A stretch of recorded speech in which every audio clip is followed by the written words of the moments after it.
PS नौगढ़ी Yasin पर होने वाले ज़िमनी इंतखाब के लिए जमीयत उलमा इस्लाम की जानिब से ज़िले अमीर मौलाना अब्दुल्ला मेहर, मौलाना सैयद रुश्तुल्लाह शाह उमरोटी, मौलाना मोहम्मद तैयब मैको और मौलाना अब्दुल करीम किहर ने आरओ ऑफिस पहुंचकर अपने नामजदगी फॉर्म जमा करा दिए। इस मौके पर ज़िले अमीर मौलाना अब्दुल्ला मेहर और मौलाना रुश्तुल्लाह शाह उमरोटी ने सहाफ़ियों से गुफ्तगू करते हुए कहा कि सिंध के अवाम हुक्मरान जमात के मुतबादिल के तौर पर JUI पर एतमाद कर रहे हैं और इंशाअल्लाह हम इंतखाब में कामयाबी हासिल करके अवाम की खिदमत करेंगे। उन्होंने मजीद कहा कि सियासत में दरवाजे बंद नहीं किए जा सकते, हमें यकीन है कि इस बार अवाम JUI के उम्मीदवार को वोट देंगे।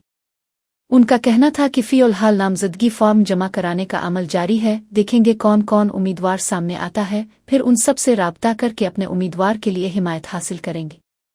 इस मौके पर हाफिज रफ़ीक अहमद शर, मौलाना अब्दुल वहीद किहर, अब्दुल कुद्दूस कोसो, मौलाना शफीक अर्रहमान पठान, मौलाना अब्दुल हकीम मेहर, आइलेदनो सुमरू खान खुरूस और दीगर कारकुनान भी मौजूद थे।